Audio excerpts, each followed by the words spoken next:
This month, Streaming Things is brought to you by the super patrons, and I'm about to shout them out. Thank you so much to Chester Copperpot, Jade, Jillian Morgan, Aaron Layton, Adam Horn, Andrew Gray, Casey McCain, Crystal Trujillo, Jen Robinson, John Collins, Kalisha Reeves, Kate, Kiki Newton, Stanton, Valerie, and Will Nash. Bow, you shits! The real war isn't between a few squabbling houses. It's between the living and the dead. Winter is coming.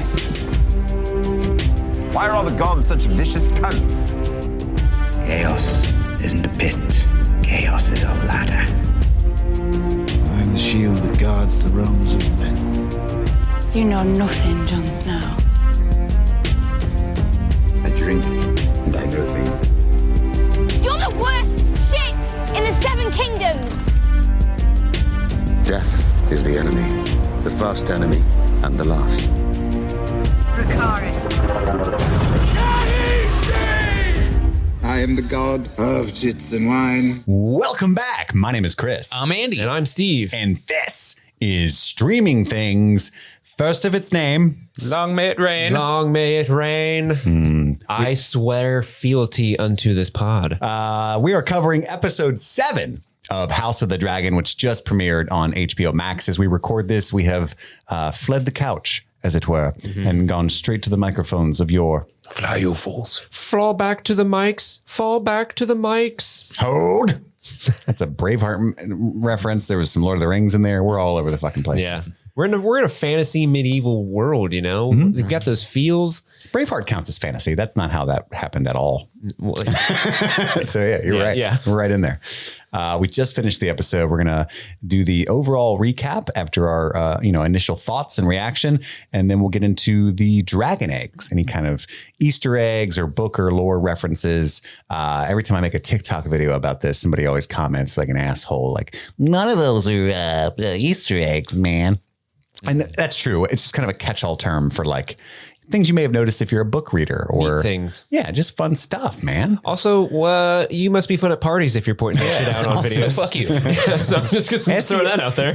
Clearly, you know nothing about SEO and a hook. And after that, it'll be the Valyrian Steels segment where we talk about our 3 favorite moments of the episode. And we'll cap it all off with the Mummer's Dragon, where we talk about each of our favorite performances of the episode, which I must say, in this show, that is tough to do. It's hard, yeah. Yeah. There is nary a bad performance. They are just giving it their all. I literally sat on the couch for a solid 5 minutes. When it ended. Like, who do I give this to? There are too many great choices. He audibly said that. I want to say at the top of the show, last episode was the first episode that we got Olivia Cook and Emma Darcy, and we misgendered Emma Darcy.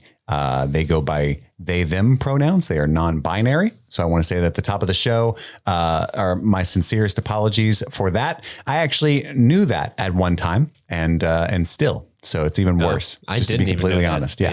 Yeah. But now everyone knows, and we will gender them properly. They go by they, them pronouns. So thank you to everyone who commented and wrote in. Yeah, kindly so. Yeah, just to give a heads up, which I very, very much appreciate. So continue to do that in the future.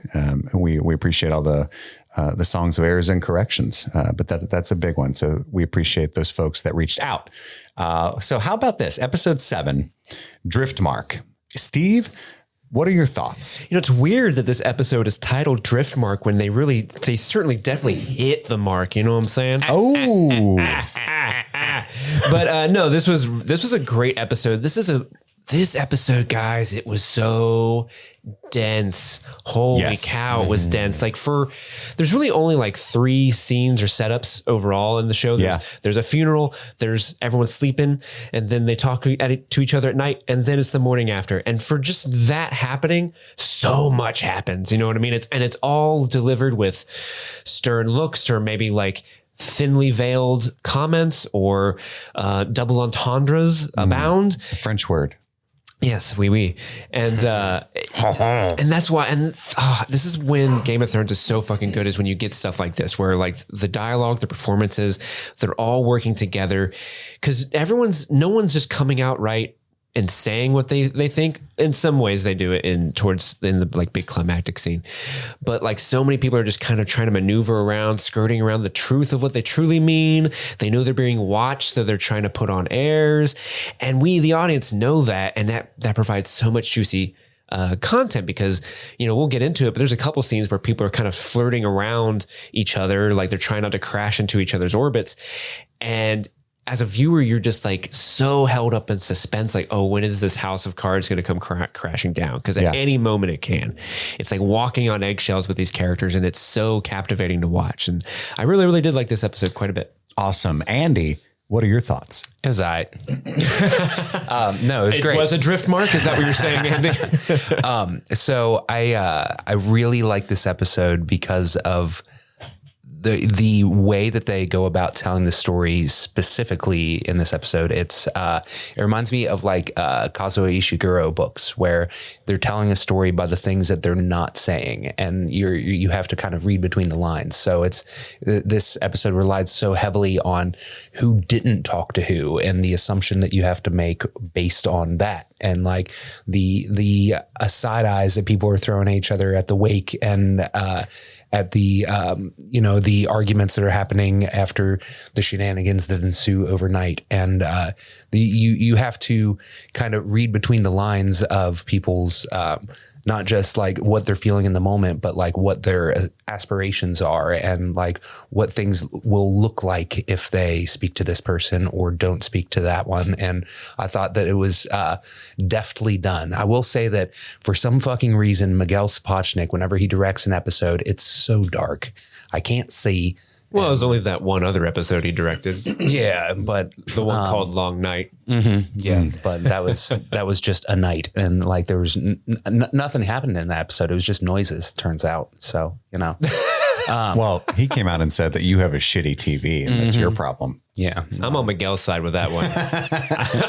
I'll double down on that one. I love that episode. Very, very, very dim. I feel like honestly they went back in and corrected it, because now it plays fine. But like when it first aired, it was like, oh my god. Well, you do have a different TV now. You did get a better TV. Yeah, so it could be the TV. He was right the whole time. I was watching it on a 4K Sony, so you know what? I stand by my side of things.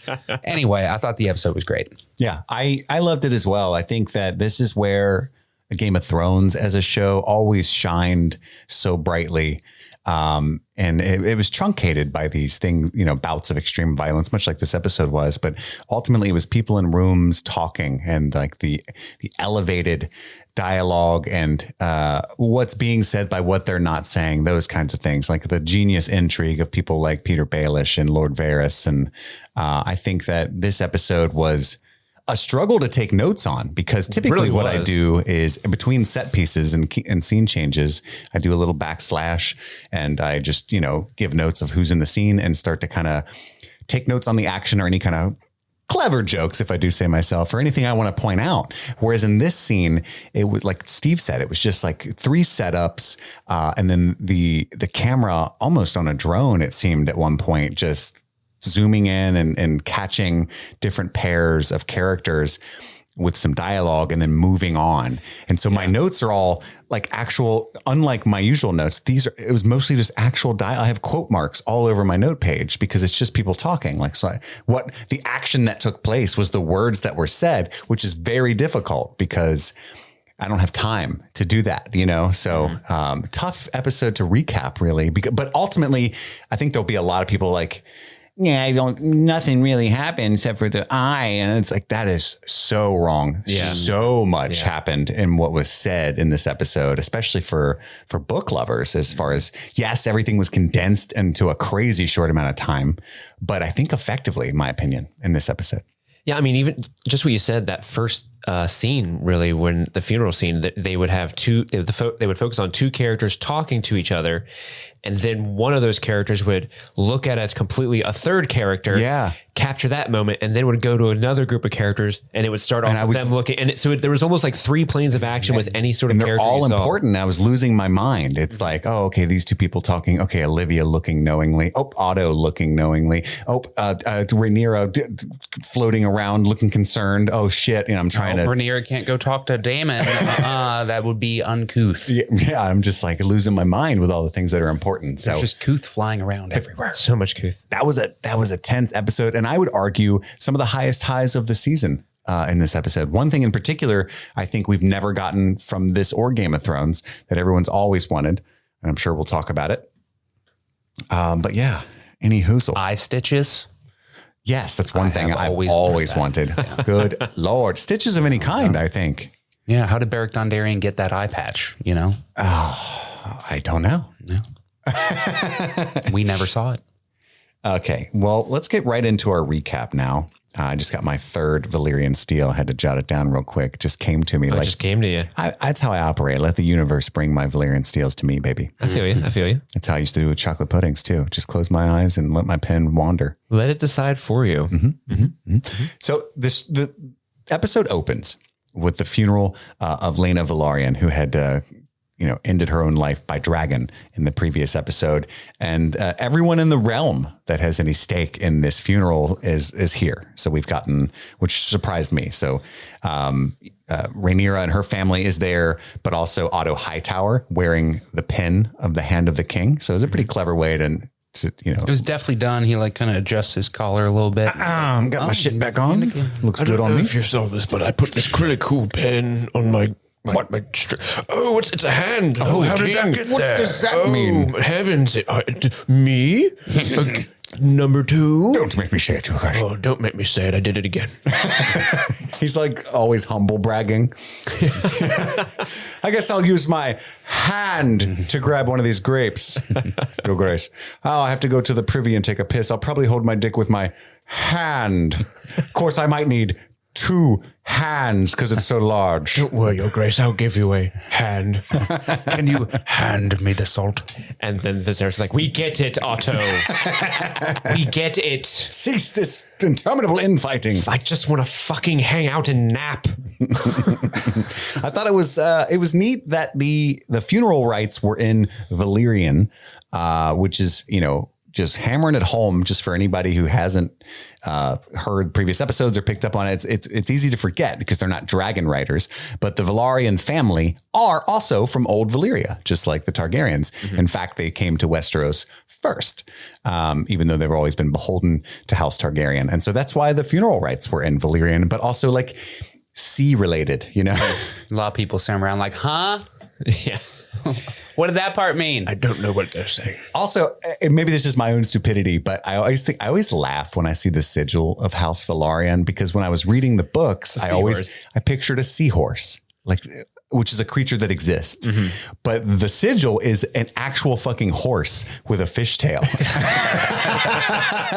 Which, anyone else did not expect that, or is that just me? Now that you mention it, yeah, I was the same way, but for whatever reason, when I saw it on the show, my brain didn't think, Yeah, you were like, that's a seahorse for sure. That's a seahorse. It's a mermaid horse. Oh, they were being literal. They eat sea apples and they ride them with sea saddles. That's how I pictured it. Yeah, I just thought that was interesting. But yeah, Otto's there with the hand of the king hand pin. I don't know how the fuck you say that easily. And then during the funereal rites, there's a speech about how the Velaryon blood, I assume is what they're talking about, is thick and never wavers, stuff like that. And it must never thin. And right as they say that, Daemon inappropriately giggles, kind of in a sad way too. Like that's his way of expressing grief at the same time as how I took it. But that was interesting, that he's just like, this is ridiculous. It's definitely going to thin. You guys are all twats. That's how I took it. Well, I took it as like innuendo. It's like, it's thick, it's girthy, it must never thin. And he's like, you thought he was childishly giggling? Yeah. Oh, that's cool. It's cool that we all have a different, because I thought that scene, because in that moment he's staring at Rhaenyra and her kids. So I was thinking like, the blood, like it's not Valyrian blood, but he's literally looking at someone whose blood is thinning. The blood is thin through their child line. Yeah. Because the Valyrian is not having a kid through her. And I took that as that, like he was looking at her and thought, it's thinning right over there. Yeah. I didn't notice that he was looking at her. Okay. That makes sense. I like it. But I also like, you said that sometimes people just grieve differently. Like I made so many mom jokes when my mom was dying, and like, it's how it works. It's how you process it. So like giggling during a funeral is not like, That's not an asshole thing that he did. And even though people are going to look at it like that, like it's totally. I would agree with you that it's not at face value him having no emotional skin in the game of this funeral for sure. I agree with that take for sure. I just like how like everyone had a different interpretation of that giggle, and I think every single one of those interpretations is right.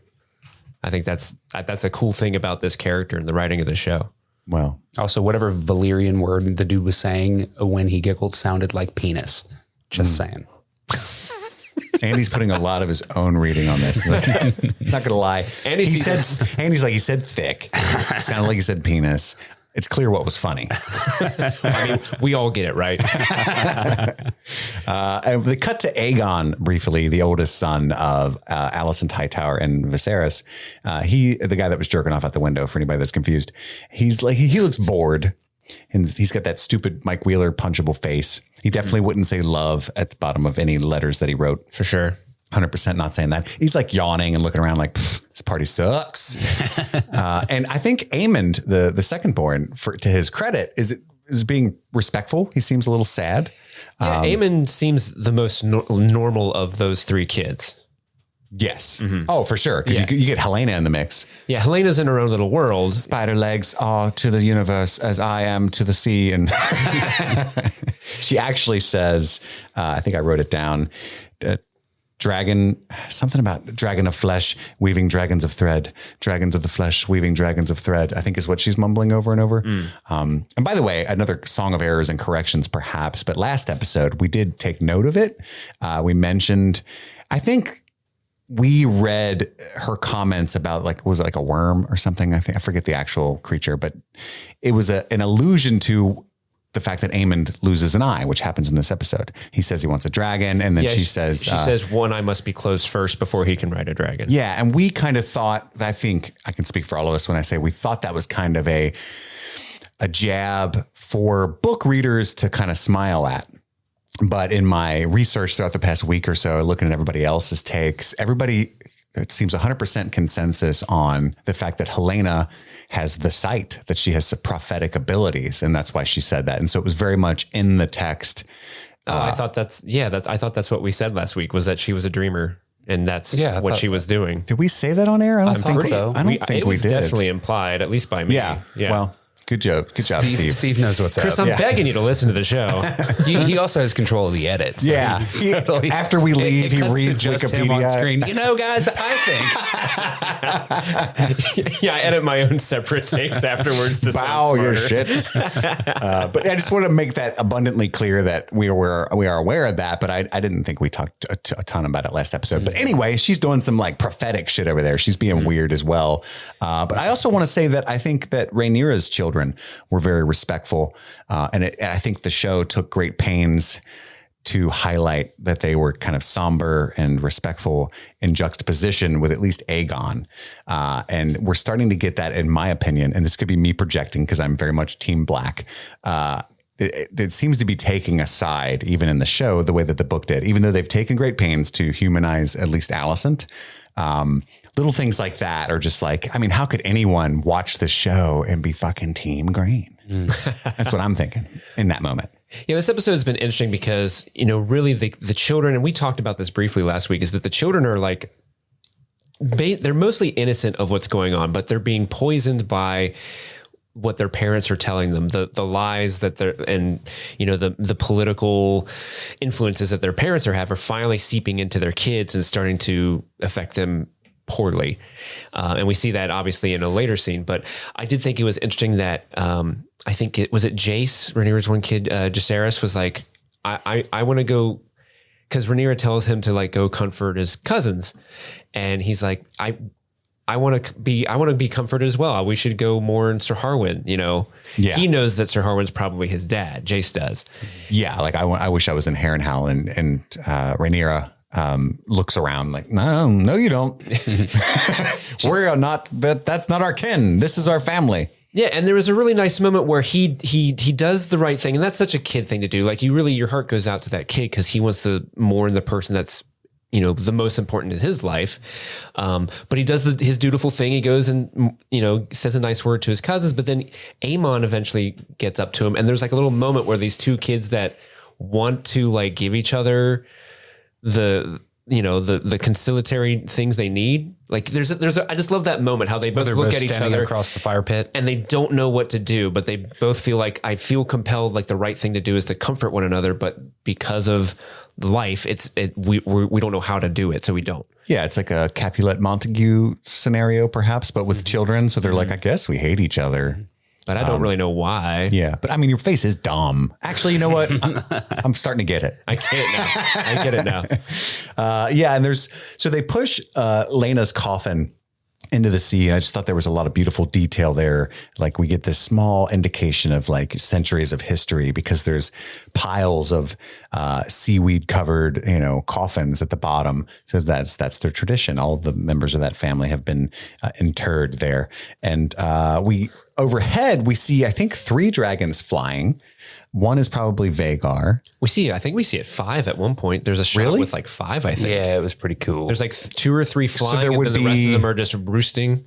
Probably because there would be Meles, which is Rhaenys's dragon. Mm-hmm. There would be Sea Smoke, which is Laenor's dragon.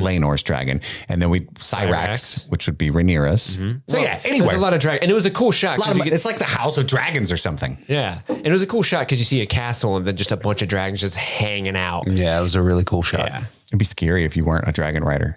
Yeah. It'd be scary if you were the landscaper of that castle. You're like, fuck, this is going to be. Yeah, can you imagine a dragon turd hitting you from 300 feet? Oh, my Lord. He's down there cutting shrubs like, this is worse than trimming under Aegon's window. Get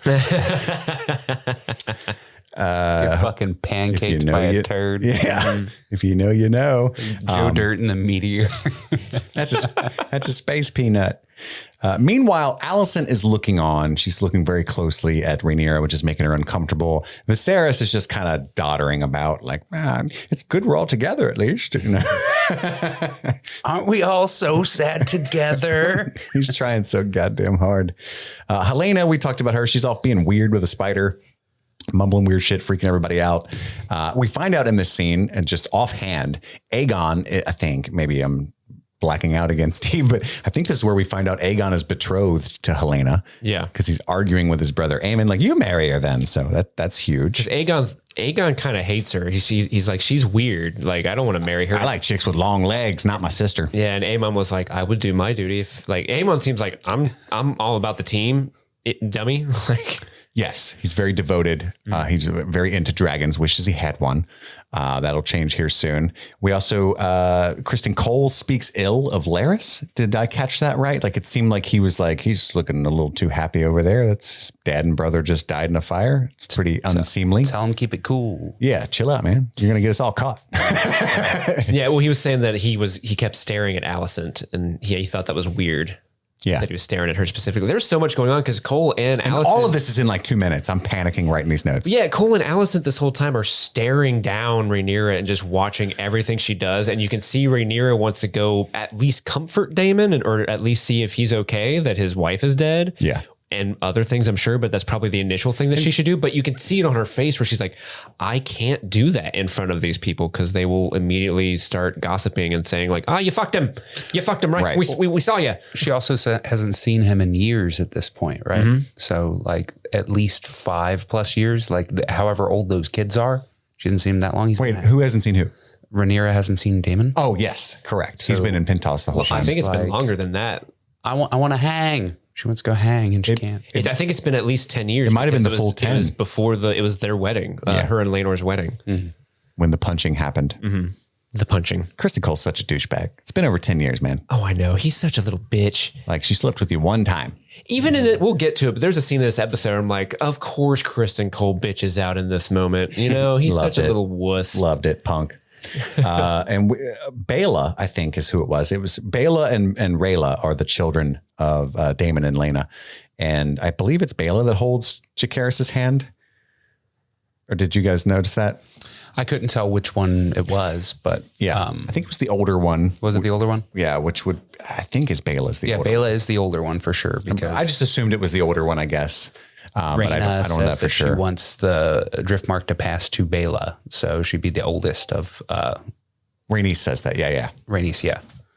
And that's where we talk about I'm glad you mentioned that because it's said in the next section that Lucerys will be the Lord of Driftmark. So that's the second son of ostensibly Laenor and Rhaenyra. And he's supposed to inherit Driftmark because, of course, Jace will be heir to the throne. Right. So he can't be Lord of Driftmark. So that's how all that succession is. And everybody, even at this funeral, everybody can't let go of plotting and succession at all times. That's just how this world is. Well, Lucerys says, I don't want to do that because that means everybody will be dead. And that's very childish and nice thing. Yeah.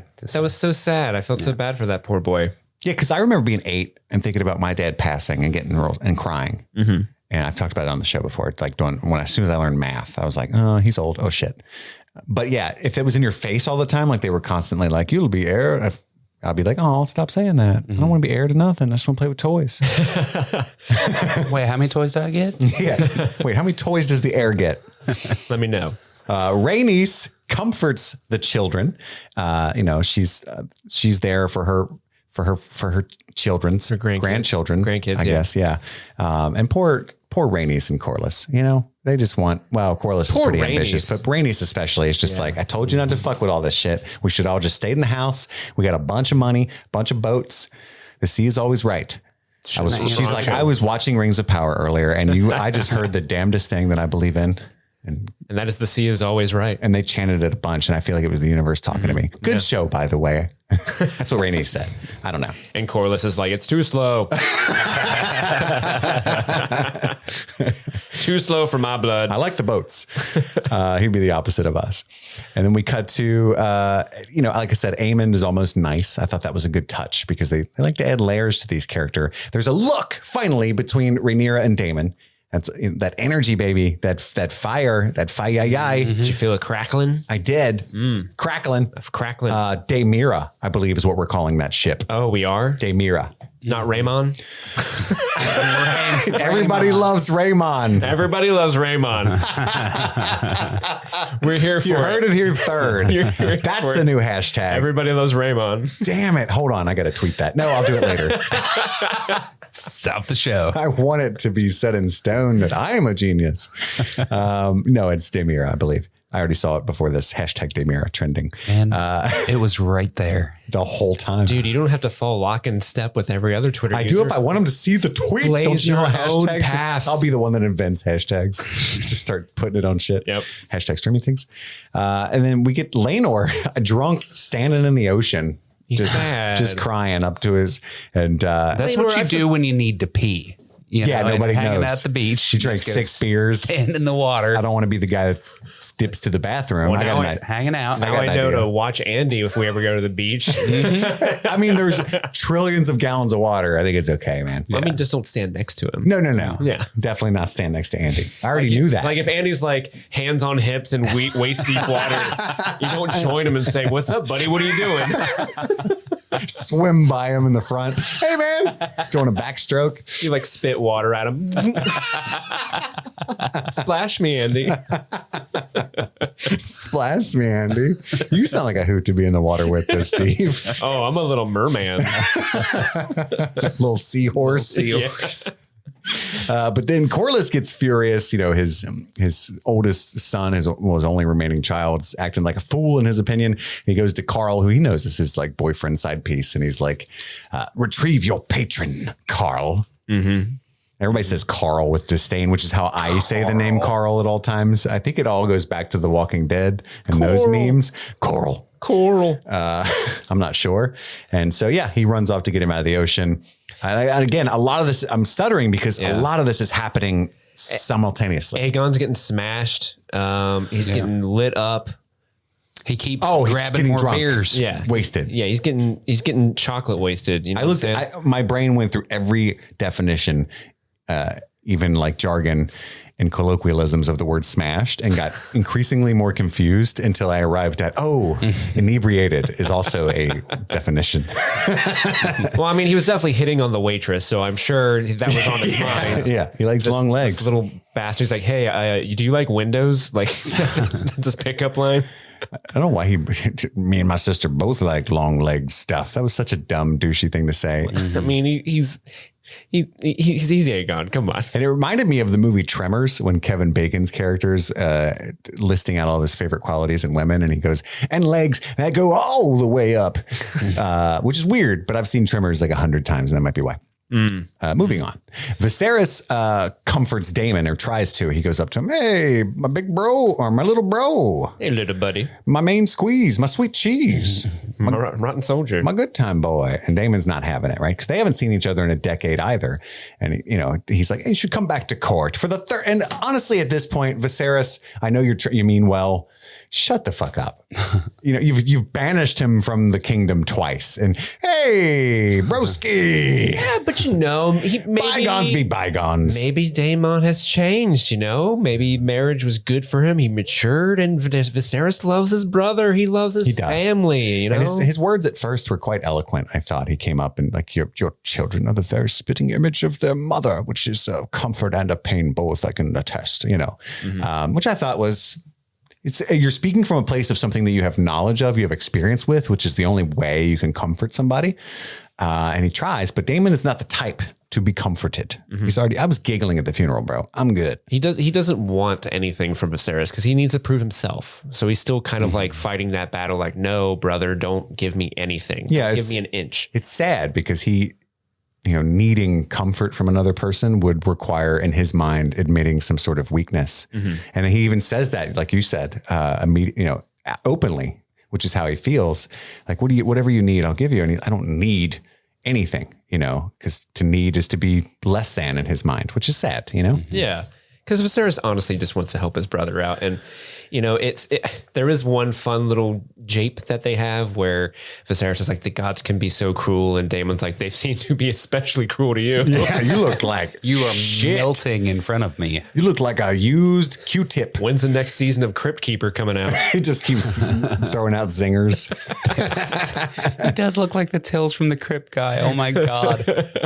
He it is like a subtle nod to the casting director when he was like, your children, the spitting image of your wife. Because and he says to that, I can attest, because they really did crush it with like Rhaenyra and casting her to look like the daughter of Emma. Yeah. And the casting for between the multiple versions of Rhaenyra. Anyway, I feel like it was the writers going, you guys are good. Yeah, we nailed it. High five, everybody. Little meta fourth wall wink.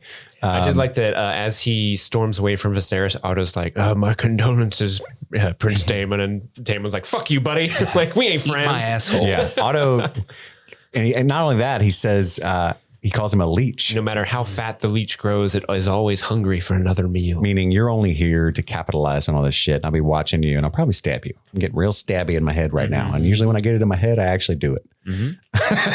All of that said in a look, damn it. And then Rhaenyra's watching the whole time. Stab you. Staring at... This begins like the cascade of everyone going to bed. Everybody, most of them wasted. Well, it starts off with Rhaenyra telling her kids, "Hey, you go to bed," and then at one point they're like, said it was Viserys, you go to bed. Well, I think she smelled drama afoot, right? Oh yeah, exactly. Yeah, I thought she was like, "Oh my God, this is like sketch." Get your little obvious brown heads out of here. I mean, anywhere Alicent Hightower is, there's drama, and increasingly so. One of my favorite memes from last week's episode was it's that scene at the end where Larys is like, "Oh, I killed the Strongs," and then it's a shot of Alicent with her hand to her chest, looking very distraught, saying, "Oh my God, am I the drama?" Yeah, I saw that meme too, and that's how she's starting to realize that. Viserys calls Alicent Emma.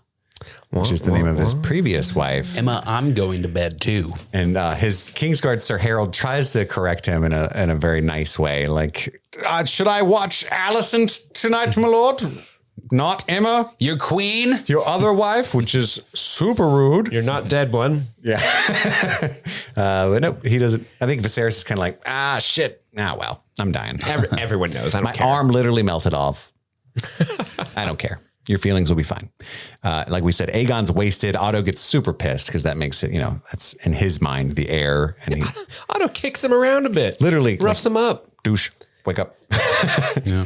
To be a child of Otto Hightower must be awful. A scion of the Hightowers. Yeah. Don't make me say it. I love you, Papa. Good night. Don't make me say it. Don't make me say it. Must I say it? He's just a mean old grandpa. He's just like, get up, you little shit. Constantly plotting. And we cut to Rhaenys is angry with Daemon. Corlys. Well, there was one little bit there. It seems that Aemon was the one that ratted Aegon out, because when Otto pulls Aegon out and starts, pulling him away from the staircase, Aemon's the one at the top of the stairs looking at him, like almost as like, yeah, he's right there. Oh, I didn't catch that, because I know that Aegon, when he woke up, he said, brother, or something. When he got kicked, he thought it was his brother. I just took that to be Aemon, kind of like, I'm the smart one. I'm the stronger one. I'm sober, standing here watching you act like a fool. Oh, I think both things are true, possibly. But yeah, interesting. But yes, we cut to inside the hall of Driftmark. The Rhaenys is angry with Daemon, blames him. Hey, he should have brought her back from Pentos. I know she wanted to come home. She would have had the Maesters here to help her survive. Corlys defends him. He's just doing what he thinks is best for his family. She's like, now he only does things for Daemon. And Corlys is like, besides, the surgeons in Pentos are just as skilled as the Maesters here. It was the will of the gods. And she says, maybe, but maybe we lost the favor of the gods due to your insatiable pride, basically. Again, bringing up, she doesn't want to put any part in all this plotting that he's doing. She's over the throne. Yeah, he's like, hey, I'm just trying to get the throne that they denied you. And she's like, I haven't thought about the fucking throne in 30 years, bro. You're the only one that cares. It's not justice for your wife that drives you. What is it? It's his own ambition. You want your scions to hold the throne. It's and he's like, what is the point of life without a legacy? And she's like, chilling, hanging out. We got a dope ass fire, big ass driftwood chairs. We got all the boats we want. We got a seaside view on our castle. Hella boats. We got seahorses. Bunch of cheese. I just got a wheel of brie the size of your head. Andy got worried, but also intrigued. Where are we going with this one? Andy's like, chaos is a ladder. Say it. I do want to point out one tiny little thing that we left out because I loved it. When Aemon is standing over the staircase where Aegon is found drunk, he keeps hearing Vagar, like the howls of the dragon off in the distance. And he's intrigued by it. Yep. Constantly, his mind is always on the dragons. He wants a dragon so bad. He does. And then this is where Rhaenys talks about how she wants Baela to get Driftmark, not Lucerys, basically because he's not a fucking Valyrian at all. He's a strong, and she's like, everybody knows it, bro. And a lot of people, that's everybody's response when they start talking about this. She says he's not of your blood. Yep. And he has that dope line, history doesn't remember blood, it remembers names. Yeah, he's like, actually, I know it too. I don't know. Care. But 30, 60, 100 years, it's just going to say his name in a book because they don't have TV yet. This was sad because we've always said that these two have the most healthy relationship in Westeros, and to see them fight like this, I was like, Mom and Dad, stop. Stop fighting, Mom and Dad. Saying. They're still light years the most healthy. They're actually discussing things. Yeah, this is true. Healthy relationships don't mean you don't fight, Steve. I know, but you still don't want to see them fight. You don't want to see it. You don't want to see it. No, you just want to get LaRosa's pizza. Love each other. Yeah, I get you. Love each other. Give that castle to Baela. Or somebody. I'm sure she would love it. Just keep it and live forever. Yeah. That'd be best. We cut back to Rhaenyra and Daemon. They're walking along the beach, or Daemira, excuse me. And she's talking about Raymond. Everybody loves Raymond. This is Streaming Things, Chris. Every time. This is Streaming Things, Chris. We are trademarking our own shit. We're not letting the internet dictate our own words. Everybody loves Raymond. She says Laenor will be useless now. He was always halfway there, but now I guess in his grief is what she's saying. He's always kind of tried to do his duty. We banged a few times, no baby cam out of it. It was joyless. Wow. Mind meld. Daemon gives a cute little smile there. He thinks all of this shit's funny, and that's, and as gross as it is, it's an endearing quality that Daemon has to me, that he thinks everything's funny. Even when his own children were in a fight, which I thought he would come in wroth, like we might to see some vengeance. He came in and kind of leaned against the wall like, I'm going to see how this plays out. Beat each other up. He was they're alive? Cool. Yeah. He gave it like a Dr. Brenner, like, child fights. This is amazing.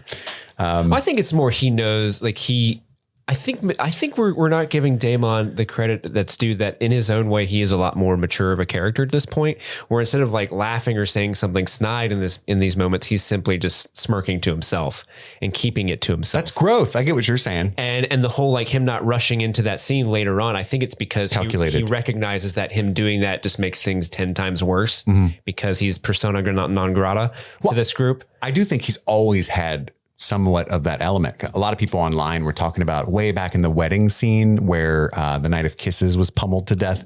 Like, hey, why didn't Daemon? A, they thought he started it, but B, they were like, why didn't Daemon do something? Like, you know, you would think he loves to fight. He'd be swinging a sword or something. And at the time I retorted, Daemon doesn't do anything if he stands to gain nothing. He never will. He never has. Right. And so I think he's always had that quality. And so, but you're right. There's a lot of maturity. I think he's been through a semi-healthy relationship with Lena Valyrian. And he's, you know, it's been a decade. He's much older. Yeah. He just seems like way more worn out by the politics of this world. So he's not super jazzed about it. Like he'll do it because he wants to protect the people that he loves, but he's also just kind of he's far more reluctant to get into a fight than he was 6 episodes ago. You know? Yeah. And then he more than insinuates that it was a murder that happened for Lionel and Sir Harwin. And, you know, Rhaenyra's like, I can't possibly believe that Alicent's capable of he directly names murder. Otto and Alicent for doing it. Yeah. And then Rhaenyra gets mad at him. She's like, you abandoned me. You left me here to deal with all this shit. Cause you know, she's like, my life's a droll tragedy. And he's like, oh, you think my shit's cool? And she's like, I have no idea what your shit's like, cause you haven't visited me or talked to me at all. She's hurt by that. And, it's a little bit of grossness too, because he's like, you were a child, you know? It's like, yeah, you took her to a brothel though. That was kind of weird. I thought it was interesting that he specifically says that he spared her. And, you know, based off what we discussed in that episode, I could see that being an argument where he's like, I don't want to do this to her. Let me back away. But everyone was right again, rightfully so, that the show creators were like, oh, he just couldn't get it up because of the power and balance shifting. That's not sparing her. That's him just like, I can't fuck you because I have a weird kink of power dynamics. Again, that's what they say, but that's not how I read that scene. No, and how I read the scene is how he's saying it now, right? Yeah, exactly. So. Which is one of those things where it's like, they did not nail if that was what they're trying to do, they keep not nailing that. That is not my headcanon that he had member issues. Yeah. But yeah, she says, you abandoned me. And he mentions, you know, he and Lena were happy enough. And I had this comedic issue taking notes with this scene because I did not think they were going to go as far as they did. I did not think they were going to have sex. Right. So my notes are the energy, right? Because at first I didn't even think they were going to kiss or anything. I thought it was just going to be crackling energy. So I have the energy and then I cross that out and I have the kiss and then I cross that out and I just wrote fuck because I couldn't believe. I'm like, okay, they can't go any farther. I don't think, but I better be careful. I wrote they kiss, they more than kiss. I literally just wrote they bang. That's it. Yeah, you were waiting to the end. You know? Yeah. It's like, this is escalating. Let's see where this goes. Daemon did have a really, really touching line, I thought, for Daemon, where she says she like apologizes to him. I can't remember. Oh, he says, we were happy enough, referring to Lena, like in their relationship. And she's like, well, I'm sorry about that. And he says, don't apologize to me. At least I'm allowed to mourn my losses because he knows that she can't mourn the loss of Harwin Strong. Yeah. And I thought that was it's Daemon, buddy, you're such a bastard. I love you. Yeah. That is very insightful. Good catch, Steve. There's also a part where she mentions that she tries a lot harder than Laenor does. And Daemon says, well, you have more to lose from this ruse not working. Right. Mm-hmm. And she's like, yeah, as always, you know, which is very true, very sad. And again, he does have that empathy for her plight. It seems like as cruel as he can be, he does seem to have some insight into other human beings. Right. At least her.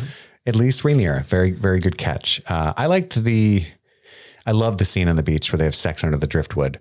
And I thought it was really neat when you see his back, you get to see all the scars, right? Because he's traveled all over. He's been a piece of shit and getting in battles and fights all over a bunch of times. And like his back's just riddled with the evidence of that. I just thought that was a neat little touch because I probably wouldn't have noticed if he had a smooth back. I wouldn't have said anything, but I think it was a nice touch. Straight out of 300, right? Didn't that happen where we see that happens in 300? Yeah. What, the King Leonidas scars on his back? Yeah, happens in a lot of things. Yeah. And then Damon kicks Rhaenyra and screams, "This is Driftmark!" And she goes, She fell down a hole. It was weird. Where'd that hole come from? It's true. And she was like, "This is madness." And somebody was like, "Our arrows will blot out the sun," and then they were like, "Oh, we'll fight in the shade." And then when he kicked her, it went to like 120 frames per second and got really slow. Nice editing joke, nerd. I know. That's for all 3 of you out there. Then we cut to Aemond. This is the sequence where Aemond is dragon hunting, and he runs down Vhagar, who's sleeping. I'm hunting Vhagar. I'm hunting. Be very quiet. Was that an Elmer Fudd joke? Yeah. Be very quiet. I'm hunting Vhagar. Nice. And the sheer fucking size of Vhagar. Like, I know Aemon's a child. I thought you were going to say the size of his balls for doing this. Well, I mean, it's very brave of him to chase down this giant dragon. Mm-hmm. And I think enough people don't realize that this can go badly, trying to bond with the dragon. They're still, even though they're Targaryens, they are still dragons. Mm-hmm. And I want to say this too, because I see this a lot online. None of the listeners have said anything, but Targaryens are not immune to fire. That was George Martin intended that to be a one-off mystical event with Daenerys. The show kind of fucked up and made it like a multiple event thing, but that is not something, an ability that Targaryens possess. Because Viserys Targaryen in the first Game of Thrones he was susceptible to heat and flame and fire. Yeah, and like molten metal. Yeah, Daenerys wasn't, but even the one lady that they were doing a sex position scene with him and she was like holding a candle to him and didn't even be like, "Ow, stop it." Yeah. I'm not into that. Stop burning my nips. I'm not into that. It. I know I say I'm the dragon, but like, owie. But yeah, the size of Vhagar. I mean, you see, I can't remember anything close to that, what we get in this next 3-4 minutes, like where we get this fucking How to Train Your Dragon sequence. I love this sequence. Like the first flight of Daenerys and Drogon and stuff was really awesome. But I mean, this is like that times 10. I felt like it was just, he's flying up, he's hanging from the rope. I mean, first he has to calm Vhagar from burning him, which can happen. Like the dragon can just be like, "Nope," and toast you, you know? I love the shot of him climbing onto Vhagar and like, he's got like the rope thing that you have to climb up to get. It took forever. Yeah. And like, you can just, in the background is Vhagar's head, just like watching him climb up his body. He's like, "I guess I'm going to let him do this." Maybe. I haven't decided yet. The stones on this kid. Why does he talk like Michael Caine? Is that Vhagar's voice? Is Michael Caine? Sometimes some kids want to watch the world burn. And I'm here to help them. Yeah, because I spit fire. A ruby the size of a fist.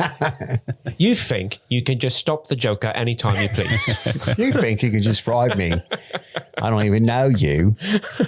I'm sitting here resting. I got a new partner Nolan film. Like, everyone knows I am a big stan for my big red noodly boy Caraxes. Yes. I love Caraxes. Protect him at all costs. He's a good boy. I fucking love Vhagar too. She's so cool. Like, I love this ancient old ass fucking dragon that just it's got like, it's like, you know, it's like old people get like a gizzard or something. I call them Ghiblies. A Ghibli's like in the neck. Like, it's got like a dragon Ghibli. And I have a beagle and I'm always like, "I'm scratching your Ghiblies." And when this little kid is like, Daenerys Vhagar, and Vhagar's looking at him like, "Kid, I'm too old for this shit." Like, "All right, climb me, okay." It's the Danny Glover of dragons from Lethal Weapon. I'm too old for this shit. Riggs. Vhagar calls Aemon Riggs for the rest of the series. We truly are just unstoppable with just getting lost in our sauce. Yep. Anywho, so he rides the dragon and I called him Sniffy Burn Boy because he almost killed him. And then there's the flight, which is again incredible. We cut to Jace getting woken up by Rayla and Baela. "Jace, wake up. Somebody stole Vhagar." Because I guess they can see him flying pretty close to that's her mom's dragon. The cast. Mm-hmm. Yeah, absolutely. Not cool, man. That's like the last living thing that their mom had. And it should be. That's her whip. And they're just driving off in it. Literally stole the car. Stole the car. Mom's Cadillac is flying away. What's going on right now? What do we do? And Chase, you can help us. For real, why'd they wake him up? Slightly older child. I guess it showed that they were already kind of bonded, you know, like you would if you were. Hey, we held hands earlier. Help. Well, we don't know how much they've hung out Yeah. throughout before that too. But yeah, I think that was a good way of showing that they've bonded because it's like a sleepover, you know, some shit's popping off. You're waking up your buddy, right? You're not going to deal with that alone. Psst, hey, psst. Psst. Shit's going on. Somebody stole the Reese's Pieces. That movie was real spooky. Yeah. Hey, will you wake up? See if I can get one of my mom's cigarettes. Let's go. Or my dragon. And everybody's watching this go down. Like it cuts to Daemon and Rhaenyra. They're coming out of their little fuck hut on the beach and they see the dragon coming through. And then so Aemond dismounts Vhagar, walks in what I guess is like the little back entryway to the castle from where you land a dragon on the beach. And the other kids are there waiting. So Rhaela, Baela, Jacaerys, and Lucerys are all sitting there. And he's like, yep, just rode Vhagar. What's up? It's pretty dope. Aemond is high on his own supply. He is dragon mad, you know, because if he feels so powerful, he is unstoppable. He's not going to let these little kids stop him from his glorious He's got a moment. chip on his shoulder because everybody mocked him, including, you know, the two strong boys, as well as his older brother, Aegon, who's a dick. They gave him the pink dread, the pig dragon. You know, this is his big chip on his shoulder. And now he's got the oldest, the biggest, the most battle-hardened dragon. And this was the very dragon ridden by Visenya to conquer all of Westeros alongside her brother. This is the most epic dragon possible, It's a right? big deal, yeah. T-Rex with wings. Yeah. And so he's feeling 10 feet tall. And so he calls the boys bastards, straight up punches, I think it was Baela. Yeah. It's an ugly sight and things escalate very quickly. He's hitting them with rocks and shit. He's fighting off all four of them. And finally, was it Lucerys that drew the knife? Lucerys, I think, had it. And I think Jace pulled the knife and then got knocked down, and then Lucerys picked it up off the ground. slices upward. Because when I read the book, I was always confused. Like, how's he not dead? You know, he got stabbed in the eye. But he slices his face, slices through the eyeball, and it starts gushing blood. That's when the Kingsguard finally rush out, right? Like, oh, stop this at once. Oh my God. God's be good. And I love Sir Harold is kind of like how I read the scene was him like, I'm going to be in so much trouble. Well, God really, damn it. Criston Cole should be in so much fucking trouble because he was the Night Watch. He had the Night Watch. Criston Cole is a dodger of consequences at all turns. 100%. Remember that time I squished someone's melon at a party?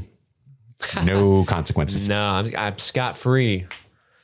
I did like how Harland does this thing where he's like, show me where it hurts, lad. Like, like he didn't quite say that, but like the tone of his voice was very much like, where does it hurt, my boy? Show me where the pain is. Somewhere around here. Not so much here or here, but right here. Indeed. So then we cut to in the Great Hall. Everybody's assembled to see what the fuss is about. And, Alicent is there was a funny scene where Alicent's kind of pissed and concerned, but doesn't quite know the full severity of it yet. My guy's got like 9 inches of stitches, like 56 stitches, 13 of which are straight through where the eyeball should be. And when the maester's like, he'll be fine. It'll heal, but not the eye. And she's like, what? And I'm like, did you think the eye was okay under there? It was just going to poke back out a month or two from now. Well, she was holding out on some hope. I get it. That's your kid, right? But everybody's assembled. Eventually Rhaenyra and Daemon show up at the end. And Viserys is livid because, again, that's his son. And he just wants everybody to be happy. Let's all be a family. We are Targaryens, a family gathering. Can't we all have sex and just get along? And they're like, no, we hate each other. And he's just upset about it. He's trying so hard to be Dom from Fast and Furious. Just like he wants the family that Dom has. He just can't get it. He's all about #family for sure. I do love the scene that Viserys stands up and he actually like makes a stand in his own Viserys way. He's like, why are we fighting? Knock it off. Like this is one of the few times he really kind of shows any sort of anger or that's what they call it in Targaryen language is Angor. Angor. Yeah. I've been watching Andor too much. Angor. Cassian Andor. Raymond has Angor.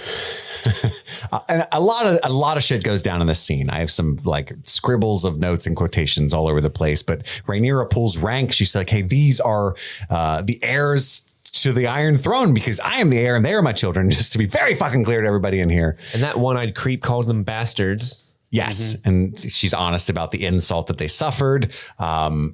Kristen Cole laughs about the bastard comment. I think it cuts to him at one point because he's a cock. So I wanted to point that. Eventually, Viserys is abhorred that somebody brought up the bastard stuff again. Think he laughs at a part where Alicent asks where Laenor is, and Rhaena says, like, "Oh, his I don't know. Squires. I couldn't sleep, so I was walking around." She's like, "Oh, pleasuring entertaining young squires, I'm sure." And that's when Cole's like, "She do be doing that. He do be." Yeah, he did. I did be doing that. And wait, what? Yeah. Doesn't matter. Let's move on. And then was this? Yeah, I get it. Yeah. But no, the squires thing was in reference to the fact that Laenor's gay. Laenor's banging some squires, not Rhaenyra. I know. Oh, I thought that she was implying that she wasn't in the bedchamber because she was out entertaining. She was saying out. He's out entertaining squires. That makes more sense because Carl's a squire. Yeah, because he doesn't love you because he's not into women, and like that was the joke. Yeah, so it's still the bastard joke. They're assholes either way. They're all assholes. And then Aemond, curiously enough, he looks at Alicent for a long time, and Viserys seems to pick up that it's from your mother that you're getting the rumor that they're not. The tea. Thank you. Don't make me say it, you guys. Don't make me say it, you guys. Otto's in the back. Don't make him say it, you guys. And so he decides to snitch on Aegon instead. Is like toss it to your older, which I understood completely. Toss it to the older bro. Like, this is terrible. You handle this, bro. And Aegon handles it honestly like a champ. Like, who told you? And he's like, it's my obvious. Eyes. Both my eyeballs. Sorry, little bro. Too soon. I do love when Aemon says Aegon goes, me? Yeah. What the fuck, bro? Yeah. Oh, I'm going to beat your ass later. For real. And he's like, just look at them. And everybody looks at him like, yeah. And I like how Alicent kind of steps forward like, good job, son. Viserys is probably finally going to have to confront this. We're going to lock Rhaenyra in a cage and murder everyone else. It's going to be great. Like, she's expectant, you know? So fucked up. And the hatred for Alicent Hightower begins in full in this episode. Real, she wants my God, a literal eye for an eye. Like Viserys is like, never mind, we're cool. Just apologize. And she's like, no, I want Lucerys's eye. And he can pick which one. Everybody there is like, oh, that's a little much. We're not going to stay. And did you get the impression that Cole was going to do it? No, I got the impression that she ordered Cole and Cole bitched out because she's like, you were sworn to me. She's like, yeah, to protect you, not to cut out a kid's eye for you. Sure. And this was what I was referring to. Like, he's bitch made. It was him bitching out again. If this is what he's decided to do, and he's all in with Alicent, and he was like, this is too far even for me. Which is weird. My understanding of the lore is that is not true at all. And so, what's not true at all? How Kingsguard work. Oh, they are all 7 beholden to the king.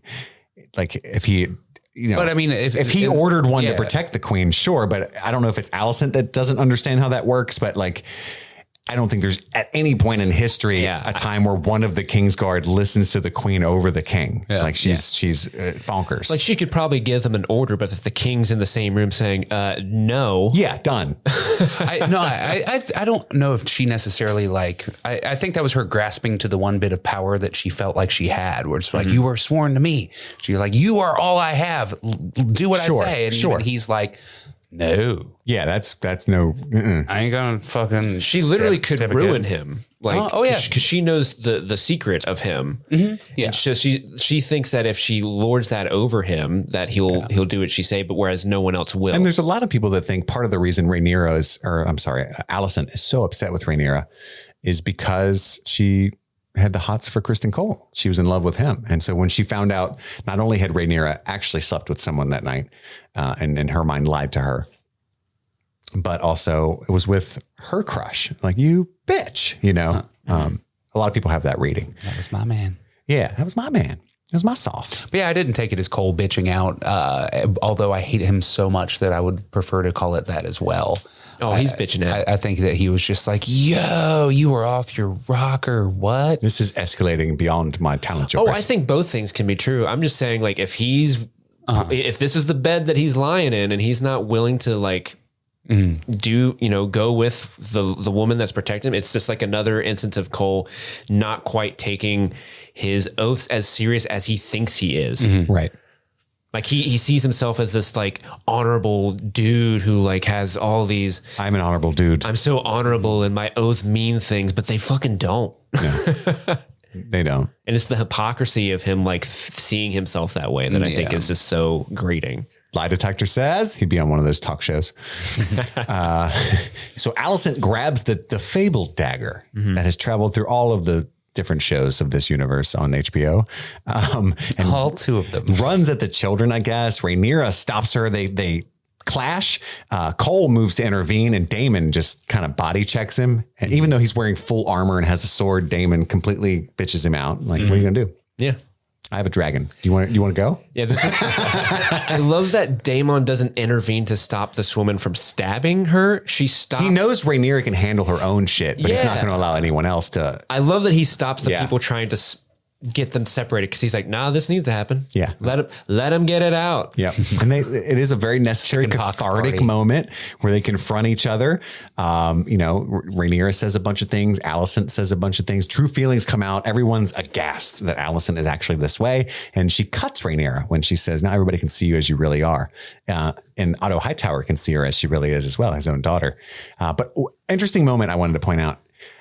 It looked like 100%. They highlighted the Song of Ice and Fire that's inscripted on the dagger with the fire and from the hearth behind them. So when the dagger is poised to stab Rhaenyra, the camera panned along it and you could see the secret that only fire could tell. And so it was like hammering that home again. And like, it was during a line where Rhaenyra was talking about like her true purpose and stuff like, you know what I mean? Like it was a direct metaphor for like, do you know what I'm trying to say? Like why they called attention to, did anyone else catch that? It's the prophecy is happening. The prince that was promised for us. Yeah. So, yeah, well, I mean, there's a lot of ways to look at it. I think that Rhaenyra looked at it and was like, this is the beginning of making this prophecy come true. Like she looks at the dagger and the context of defending her children, looking at the dagger and knowing the idea of the prince that was promised. It was like a reminder to her of everything that was how important this is. I could kill you if I have to. Like, this is how important this is. Sure. So that, huge important moment. And again, Alicent ends up slicing her arm as she's broken off, and she even kind of looks, again, she's taking another step into darkness. Like she was clutched her chest when she found out that Larys murdered Lionel and Harwin, and that she had, unbeknownst to her, ordered that, right? And now she's done another thing. She's looking at the blood that she just spilled. Like, shit, did I do that? Oh, am I the drama? Yeah, exactly. Another am I the drama moment. And the next scene, we cut. Well, Aemon stands up and says, "Don't mourn me. It was a fair exchange. I may have lost an eye, but I gained a dragon." And it cuts to Otto, who looks visibly turned on. Yeah. I forgot we had a dragon. It's like, "Oh, I will say it, Your Grace." His robes are poking out a little bit. Because he knows that this kid got a dragon for them. And in that moment, weapon. he's like, yeah. And this is a big moment for Aemon because he stood up and he was he turned down the temperature in the room, but at the same time it was an ill portent what he was saying. Like even though he brought the temperature down in the room, what he said was still like, oh fuck, this is not good. Yeah. Yep. And then Aemon delayed his wound upon his mother for comfort, which Andy pointed out. It's like, it's like, that's the recently sewn shut eye. Yeah. Don't lay that side of your face on her. But it was cool, like seeing both sides of like what is going to come to be the battle between them. Like, here's us and here's you, and like the kind of facing off. Yeah. Different sides of the room. Do you notice that Cole was the one that took the dagger? Yeah, he picked it up. Do you think he's going to give that back to Viserys? He better. I'm gonna be better if he don't. He better. I didn't think about that. He's like, oh shit, that's pretty dope. I mean, Finders keepers. There isn't much. I don't know what I'm trying to say. I know where the dagger ends up, so I don't know how curious about that I am. But that's interesting. I just assumed he would give it to Viserys. Yeah. I don't know if there's anything to that. I mean, it's pretty interesting important to Viserys. So I feel like he's going to be like, hey, where's my stuff? Yeah, where's my cool dagger? Can I get that back, please? Yeah. I don't know. He's getting pretty forgetful in his old age, I bet. How else am I going to like pick out some of the Lego pieces? You know how hard those? That's my toe like knife. if you put the wrong piece together and you have to separate it, that's what I use. Yeah. It's super hard with the tiny ones. Yeah. I only have one arm now, so. And then Otto and Alicent, we cut to the next scene. The hand visits Alicent, which is her father. And, she's like, telling me that I'm stupid. I did a bunch of wrong shit. I shouldn't have stabbed the princess, blah, blah, blah. I already know it's coming. And he surprises her by saying, I've never seen that side of you before. Everything you're so saying much cooler now. Yes. He has immense pride. I think you're now actually capable of winning this fight. And then he says, and we do have Vhagar now. So your son did a really cool thing. That rogue Aemond. And he's right. In the war that's going to come, assumed that's going to be mostly fought with dragons, and they have all the tiny bitch dragons up to this point, and they're not looking good, right? And now they have the oldest, most powerful dragon. Things are looking slightly better, and Rhaenyra realizes that as well. I think I think this episode is interesting because Alicent takes a step into doing what she feels is necessary, which is typically evil, terrible things in order to secure what she thinks belongs to her family. But Rhaenyra, for the first time, I think, takes steps to do what she thinks must be done, whether it be morally justifiable or not. And I think she also, even though she loves Daemon, she sees him as an asset as well. Like we just lost Vhagar. Daemon's got a dragon and like super sweet sword skills. And I'm not saying those I saw last night. I think maybe we should get married. They're both shoring up their assets, for the coming war. I did like how in this episode, Alicent, even though she does what she does, they make it a little bit of a nuanced point to make it where she's kind of horrified by what's going on. She's definitely horrified by what Larys did in the previous episode. Yes. And she thinks she's above this. She tries to stab Rhaenyra. She's upset with herself because she still thinks that she is above that sort of act. And she's very disappointed in herself. And so when Otto comes in, he's like, no, that was great. We play more of that, less of everything else. We play an ugly game. You have the determination to win it. What Aemon did is worth 1,000 times the price he paid. It looks He's only got two eyes. Yeah, Otto. for real. The math is wrong.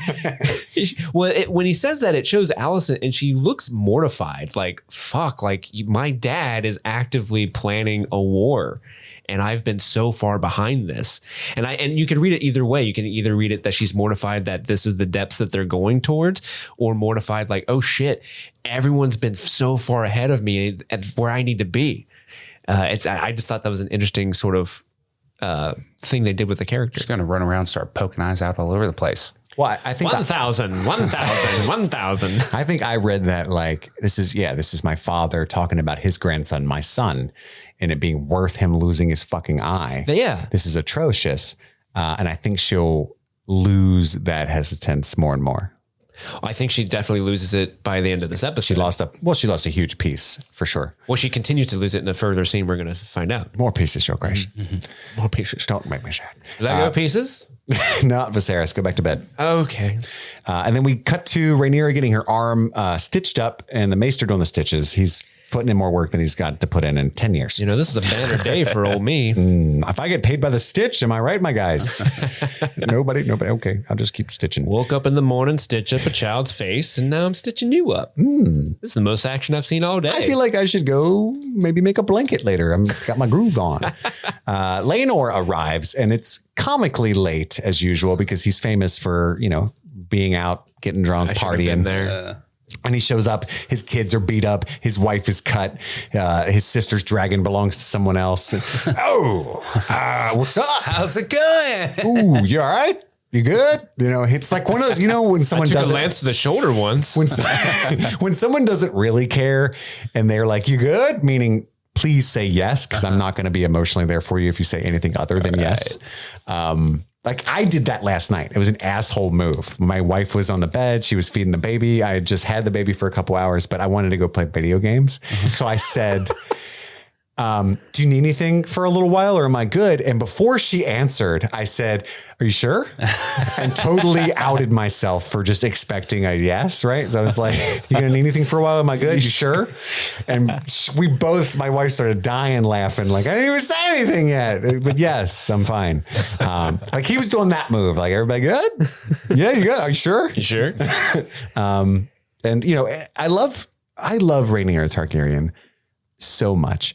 And Emma D'Arcy is playing, it's every bit as good as Millie Alcock. Like anybody that had any doubts about like, oh man, I hope I can still love this character as much as I like Millie Alcock was so magnetic and Emma D'Arcy is equally magnetic. And I think the casting is phenomenal because there's a moment in this scene where she kind of smiles lovingly at Laenor and she's such Rhaenyra is such a great ally. Like to Laenor, like, no, I want you to be yourself. I think you're an honorable man. That's such a rare thing. Like she's honorable man with a good heart. She supports him. Yeah. I just love Rhaenyra so much. Yeah. She's the best. I look forward to the fan made, banners for Targaryen where the house words are, I should have been there. Yeah, that's what I mean about the dialogue in this show. That's so elevated because we need a t-shirt with that. He comes in and says, I should have been there. And she's like, who should be our house words? And it's such a jaded, but yeah, she's flustered, but actually does genuinely care. Yeah, about this is a guy that she grew up with her entire life. It's her best friend, you know? Yeah, you're my homie and you like dudes. That's cool. Go bang. That's cool. That's cool, man. Laenor recommits himself to Rhaenyra because he's like, he said, I failed you. I failed you. You deserve better. I should have been there. I should have been there. From now this point on, will be there. Yeah, I'm sending Carl away. I'm redoubling my efforts. I'm going to be here for the kids more. We're gonna get through this. You're gonna be queen, damn it, and I'm gonna help you. Because you're there for me too. I'll be there for you. So I love this scene. I was taking notes on it. It's a contender for Valyrian Steel, but I don't think it'll make it. But I love this scene because it's such a subtle moment. Laenor is recommitting himself, as you're saying, right? Like I'm going to be there. I'm going to raise the kids. I'm not going to be doing fuckboy shit. If Carl can go off and do whatever Carl does, I love his sweet ass. Don't get me wrong, but I'm going to watch it leave. And I'm so sorry. I'm tired. And so, but there's this look on her face when it cuts to Rhaenyra and she's like, oh, no. I don't want you around anymore. Like I've changed my mind on that. You're going to fuck my whole thing. That sounds super awkward. You're going to be around more often, you know? You know what I mean? Yeah. That's not the solution to our problems. Which is a total change from the way she was in King's Landing when she's like, no, you need to stay. There's crazy shit going on in the Stepstones. You should probably go check it out. That's what I thought she was going to say. Like, actually, I think you should go, do what you want to do. I just thought that was so subtle and it'd be so easy to miss, that again, Emma D'Arcy, they do such a great job at conveying the smallest things with just like a twitch of the cheek or a look. Such a good scene. Sorry, I was gushing. I do not mean to gush. We cut to Alicent in a carriage with King Viserys. He's looking like every bit of 900 years old. She's trying to tuck him in. Viserys is the epitome of that Ben Affleck meme of him just like smoking a cigarette, like going with the Dunkin' Donut. No, he's the epitome of the one where he's spilling all the Dunkin' Donuts because that's just Viserys' lot in life. Ah, shit. I feel so bad for Viserys, man. He just wants everyone. He's just like, why does anybody do this shit? This is all stupid. We should all just be building models. We should all be friends. God damn. And she tries to apologize. He's like, I just don't want to talk about it. I got you some wine on the ship for the journey. Because again, he sucks at riding boats. She's trying to be penitent. Yep. Just so like that he'll forgive him, just like Otto told her to do. Under Otto's tutelage. And Rhaenyra's, again, it's cutting a lot, but Rhaenyra's watching the boat and you can see the dragons in the sky. Daemon walks up and they have this great metaphor about the sea and the fire and like it's cutting a stark line, which leads to what's to come. He says the Valyrians had the right of it. The sea's the better ally. And fire is a prison. The sea offers escape. Yeah, because fire killed his wife and her baby daddy. But Rhaenyra says that we're made of fire and we were meant to burn together, I think the line was. Yep. We should marry each other. And he's like, well, Laenor would have to die for that to happen. And she's like, yep. All right. Don't make me say it, Damon. But in the middle of all that, we get a scene with Larys the Clubfoot walking up to Queen Alicent. And he's like, eye for an eye. If it's an eye you want, I can get you one. I could make it happen. And she's like, oh, no, that's gross. Would you please stop? But I do notice your loyalty. So basically, Larys is like essentially like, I'll cut that fucking kid's eye out. They're fucking around. Would you like them to find out? Perhaps. Also, thanks for giving me this ride back to King's Landing. This is pretty nice. You know how long it would have taken me to swim. Whoo, boy. You think I'm a bad walker. You should see me swim. Oh, I sink. That thing's all lead down there. Yeah. Yeah. Oh no. And then when it cuts back to Rhaenyra, I think this is the first mention we get of the Greens. She literally calls the camp that supports Alicent the Greens, which again is in reference to her dress and the colors of her house, but also the Greens versus the Blacks is a thing from the books. I thought that was super cool. Heck yeah. It was interesting that this was the first time they used it. Yeah. Yeah. And that shows how quickly things are escalating. So Daemon, we cut to him. He's apparently being secretive because he's got his cowl up, right? His hood's up. His horse pushing cow. Saying, don't look at me. Yeah, his horse pushing cow. And he goes up to Carl, and the disdain again with which he uses the name Carl. He's like, nice clothes, Sir Carl. It's just got some stank on it, you know? Carl. And he basically says, hey, across the narrow sea, there's places where it doesn't matter what your name is because he's a landless nobody knight, right? It's all about how much money you got, baby. And Carl's like, what do you want, man? What are you getting at? And he's like, I want Laenor to die. Or he says, I want a quick death with witnesses, talking about Laenor. And then we get this scene where Daemon snaps this guy's neck and we were all like, who the fuck was that anyway? And we just forgot about it and moved on. Yeah. Well, Carl pulls his sword and with a witness challenges Laenor to a duel and they fight and it cuts back to a dead body in the fireplace, the hearth. And, Rhaenys and Corlys weeping. They've lost their last child, seemingly. Rhaenys is like devastated crying. Corlys is like, how the fuck did you let this happen in my house? This is inconvenient. I need tighter security and more children. Stat. And then the last shot we get is of a very much alive Laenor Velaryon in the boat with his head shaven with Carl heading off across the narrow sea. Not before we see a Targaryen wedding. You're right. We see a Targaryen wedding. We also see slightly different than normal weddings. Hardcore wedding with blood and slicing. Way more, I feel like, bonding going on. You think the 4 kids that were in attendance were like, this is weird, mom and dad? Nah. And uncle and aunt. They're used to worse. Are they kissing with blood right now? Lucerys is over there like, I stabbed a guy. And they're like, yeah, we saw that. You should probably lay low for a while. Because he's like 6. Can you imagine? We saw that, Luke. That was weird. I stabbed a guy in the face. Yeah, you keep bringing that up. It's super awkward. You need to stop. Do you see his eyeball pop? I have a dragon. Like, what a weird family. Again, that was one more shot, right? All I could think of was like those 4 kids. Like, what are they thinking in this moment? My mom burned alive. So did my dad. But I'm not allowed to say it was my dad. Oh, is our aunt and uncle kissing? Is our great uncle and... I'm confused. That's my... Wait, what is the niece to my dad? I'm my own grandpa. That's how it ends with Rhaenyra. And did you expect Rhaenyra and Daemon to get married even this season? No. I thought that would be the end of this season. Yeah. Interesting. Yeah. So they've now already passed up what I thought was going to be like the climax of the season. So now I'm lost. Yeah. I actually thought the eye thing would be like the last episode maybe. And like we'd pick, but I'm glad we're here again.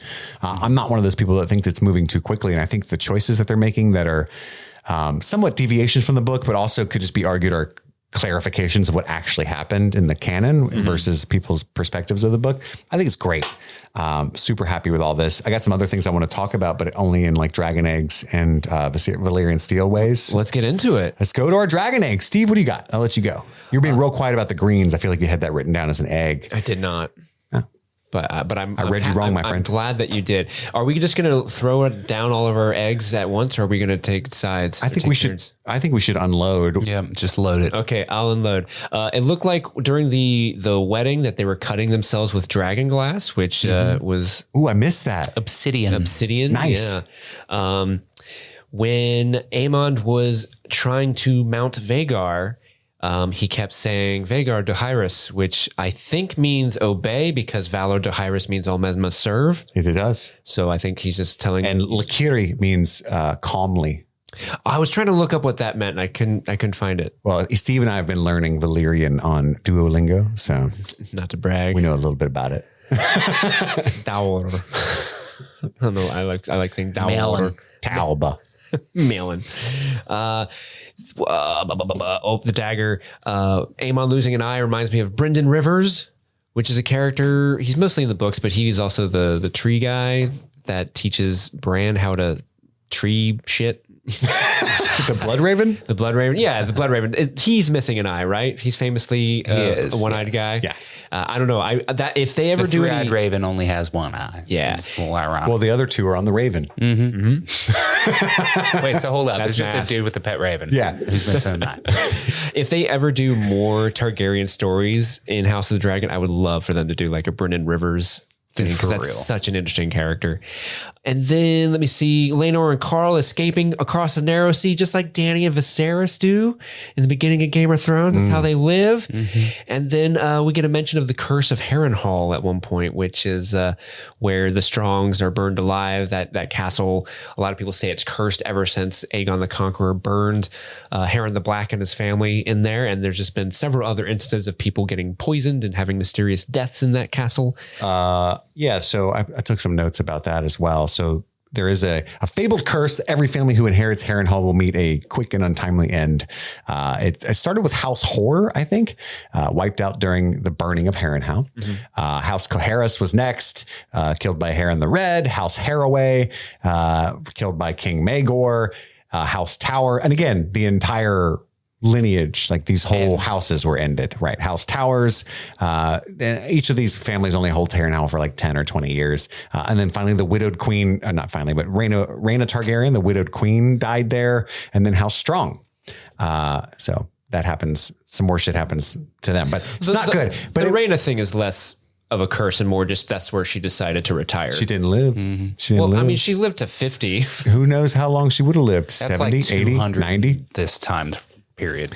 And Just saying. And if you watched Game of Thrones, the last person you remember holding House Harrenhal was Lord Peter Baelish, House Baelish. So things ended great for him. Does end too. yes, it does.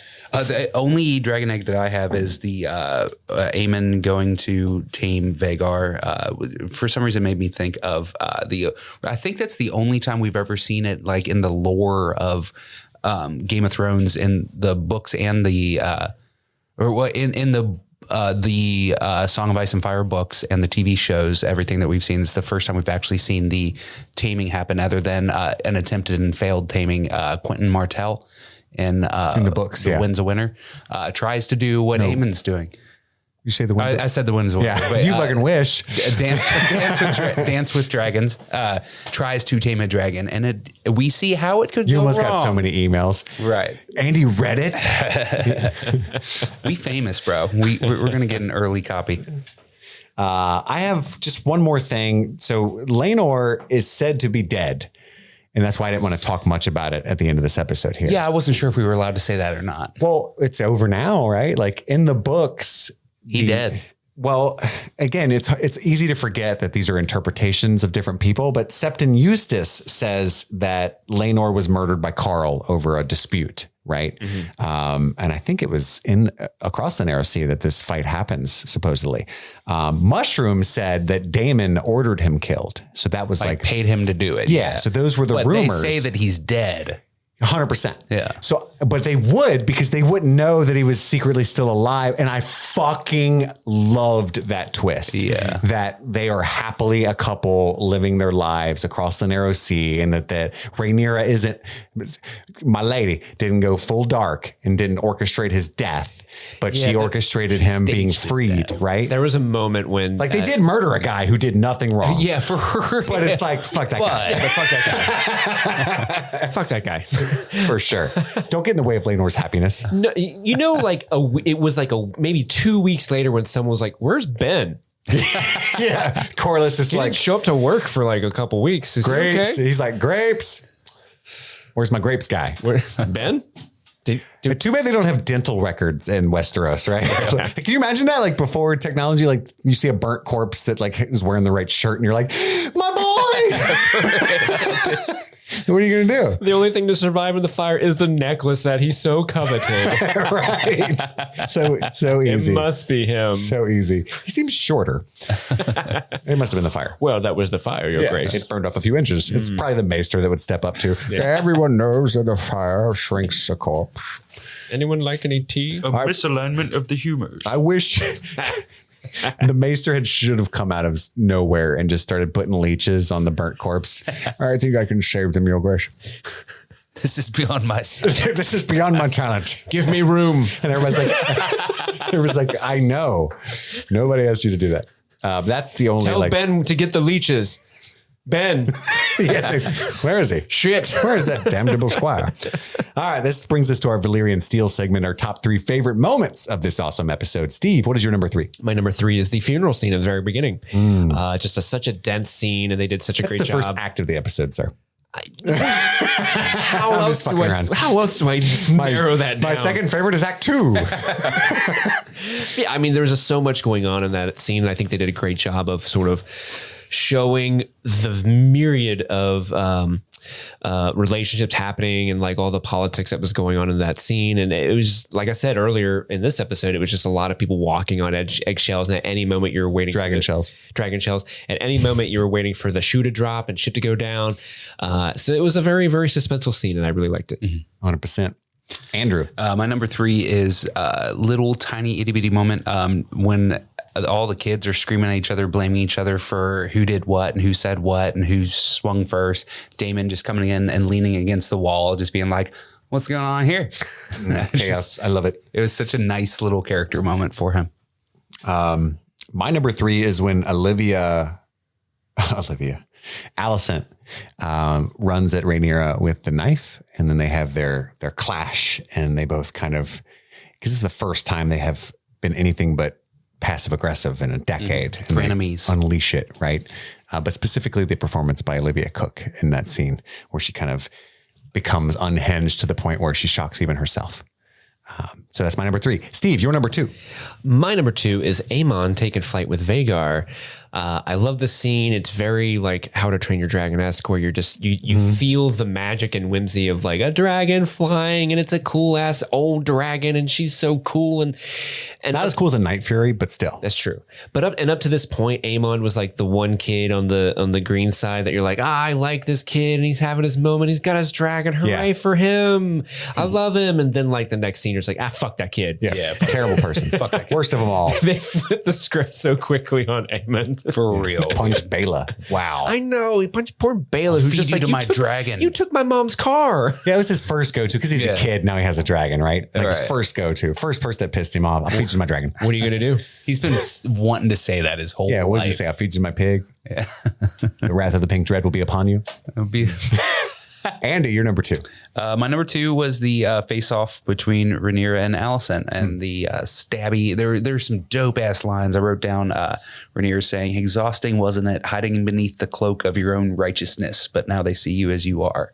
I thought that was like killer. I mean, the dialogue is cut deep. Chef's kiss. She cut her deep, and then she cut her deep back with a knife. Her words are a Valyrian steel dagger as well. It cuts clean. It does. But can be stitched up. But there will be a scar. That maester was standing on the side when she dropped those lines. He's like, oh shit, she's gonna need stitches. She's gonna need stitches from that line. I'm ready. You're great.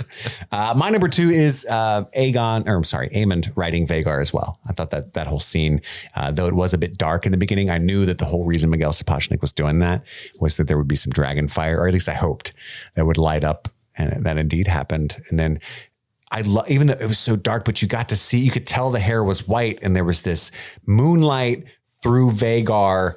And then in the foreground was tiny Aemond, but also still silhouetted somehow against Vhagar's body. I want that. That's going to be a new wallpaper, baby. 4K. I'm going to Google 4K Aemond Vhagar wallpaper as soon as we're done recording. Oh yeah. That's my number 2. Steve? My number 1 is the family breaking down scene that climaxes with Alicent trying to stab Rhaenyra. Just so much juicy drama, getting to finally see Alicent kind of explode and kind of let her true self be revealed even to herself. And also we got to see Viserys actually have a backbone for at least half a second, which was nice to see. And it was just a really, really nice drama that I was like, ooh, this is juicy. Num, num, num. Give me all of it. I love it. Num, num, num. Your number 1? My number 1 was Aemon approaching Vhagar. Like the flying stuff was, I was giggling through the flying stuff because like they were pretty realistic with it when he does take off. He's like, ah! Yeah. flying off into the distance. Literally But- just barely. I mean, I thought that was harrowing because like he could have fallen. Oh yeah. He's and like fighting his way back, like just dangling by ropes. I and mean, stuff. he's an asshole, but he's tough. But like, I don't know, the way that they showed Vagar, the dragon looked depressed. It lost its homie, you know, and so it was like, who fuck you, leave me alone, and you're gonna quit it, I'm gonna burn you, Right. But yeah, so the approach of the dragon was really what sold it for me. Yeah, I agree. That's an awesome moment. My number one, I'm going to cheat. Act 3. It is essentially Raymond. Because Everybody loves Raymond. I had initially written down as a possible Valyrian Steel the moment between Rhaenyra and Daemon on the beach, the talk that they have, their reunion after 10 years. But then I added plus later to it because I think that the moment that they have like on the balcony looking at Alicent leaving where they decide this plot, but specifically like the fire and sea metaphors where she kind of becomes impassioned and like basically drinks Daemon's Kool-Aid because he's always been saying we're fucking Targaryens. Like we are a special breed of asshole and we do whatever we want, you know, and it's kind of our legend, it's our birthright. And she kind of seems to buy into that in that moment. But I just thought it gave me chills. I like the way that she speaks, the line delivery of, again, Emma Darcy. I think they do an incredible job with this character. And I always loved me some Matt Smith. So specifically that moment, but also I like the beach and their sex scene. I thought was, you know, loosen my collar, you know, I'm all about, everybody loves Raymond. That's all I'm saying. That's the last time I'll say that. Was that conversation on the beach? Was that the one where it was like a voiceover intercut with other things happening? It felt like a movie trailer at one point. Do you guys know what I'm talking about? No, okay. I don't specifically. Well, there was a moment where the editing seemed odd to me, where it was just like there was really interesting conversation that was happening, but I'm like not getting to pay attention to it because more important things are happening on the screen. And I think that it was when Aemon was approaching Vagar. And that would have happened simultaneous with her being on the beach. Oh, and it was her dialogue was still going. Rhaenyra's dialogue was still going on, and she's saying like, make them be concerned about what else we're capable of, or something was how it ended. And I was like, oh shit, that sounds like they just said some important stuff. But I was busy watching the dragon flying. Yeah, I mean, dragons are cool. Yeah, but yeah, that was my number one. Is basically Raymond. And now let's get to our Mummer's dragon. Steve, tell me what you finally landed on. As far as your favorite performance of the episode. Yeah, I had such a hard time because so many great performances, but there is not a wrong answer to this. No, but I think I settled on the right choice, you know, and that is Olivia Cook. Her performance as Alicent was incredible this episode. It was just seeing her kind of lose control of this persona that Alicent has kind of seen of herself as like this lady who's just trying to protect her children, and really this ugly side of her comes out in like the most brutal and awful way, and how it kind of shocks her, and just kind of seeing how she's upset at herself that she did this, but at the same time she's almost like, oh my God, I should have done that, but I kind of want to keep doing that. Yeah. Like I just kind of seeing her, and you see it all in her face, and it's so amazing. And it really kind of comes to fruition in that last scene when she's talking to Larys, where she's like, hey, you kind of creeping me out, but I understand, I recognize your value and your purpose, and I will probably need you to do some more dark shit for me because that is what I want. I might need you to kill a deep guy. desires. Then yeah, you're going down. But don't take that kid's eye. Yeah, it's pretty fucked up. Pull back on that. I know I kind of want to do that before, but I was a little, you know, I was mama bearing it. Okay. Can you blame me? I was mama bearing it. Slept on it. Not a good idea. Yeah. Stabbing mine. But yeah, Olivia Cook, I think, was a powerhouse this episode. Andy, your Mummer's dragon. Yes. Me too. Everything. Did anyone not choose Olivia Cook? Yeah. No. But yeah, Olivia Cook absolutely rose to the highest ranks in this episode. I think that brings our coverage of episode 7, Driftmark, to a close. Right into streamingthingspod at gmail.com at any time to add your thoughts. We'll do another giant mailbag at the end of this. We've got a poll coming up for patrons as well. We're going to vote on our horror movie to watch for the extra Patreon episode for October. So we're each going to nominate a horror film for the patrons to vote on. And Final Destination is once again carried over as the runner-up to be in the running for October. Will this month finally be Final Destination Actually, month? ironically, this time I hope not. So it'll probably win. But it actually fits the poll for October still because it's horror movie. So that's kind of neat. That's a happy accident. So Steve, what are you nominating to be alongside Final Destination? I am nominating a horror film I have never seen, but I have always been interested in seeing. And that is a little film called The Faculty. That's a great from film. Oh my God, dude, 1998. The Faculty's great. It's a fun movie. Everyone knows I like alien shit. There's alien shit in here. It's a what was it, 1998 film. So you got all the You'll bunch love of it, dude. late 90s stars. There's Jordana Brewster. Yeah. Josh Hartnett's in it. Yeah. Salma Hayek's in it. Famke Janssen's in it. Plus, there's kind of like a The Thing vibe to parts. I think you'll love it. Yeah. So I'm nominating The Faculty. Awesome. Andy, It's nice. try It's to real follow good. that. Okay. Well, I'm going to nominate, it's kind of a cheat, but I feel like it's still fair. I'm going to nominate Shaun of the Dead. It's still a horror movie. It's a horror comedy, so it's not. Yeah, it's a wonderful film. I was unsure if I wanted to lean into the spoopy or if I wanted to lean into the poopy part of spoopy and have it just be kind of funny. There's I went for the nothing latter. scary about man, spoopy. You can't say spoopy without the poopy. Exactly. It's true. But anyway, the main reason I'm bringing that up is because I know how much we all love this movie, and I think that we've never. We never watched it together, have we? So I mean, you and I have a bunch of Probably, times, yeah. but Not as a threesome. correct. Oh, that's cool. I'm happy. I'm happy for you guys. No, I just think that the conversation that we could have about it would be great. I nominate what I think might be the scariest movie ever made. Hot take, right? But also, I think what is probably a movie that Steve loves. If he hasn't seen it, he will love it, but I bet he has. Event Horizon. Oh, that's a really good movie. I haven't seen it. Really? Really? I thought you'd see a space horror. Do you see why I would thought you love would have this seen movie. it? Oh, it's been on my list for years. In fact, my best friend of the show, Phil, texted me like 5 days ago, like, "Hey man, you want to watch Event Horizon?"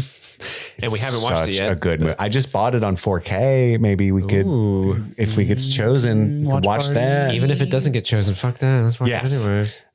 So that's our poll. So it's going to be Final Destination, the first one, Event Horizon. It's going to be Shaun of the Dead, or it's going to be The Faculty. So patrons will get to vote on that, and we'll watch that before October ends. We actually have the date planned out, but I don't recall. And then post that for the patrons. And then you can also join our Patreon, going to patreon.com/streamingthings to get bonus episodes like that, access to our Discord where people are chatting.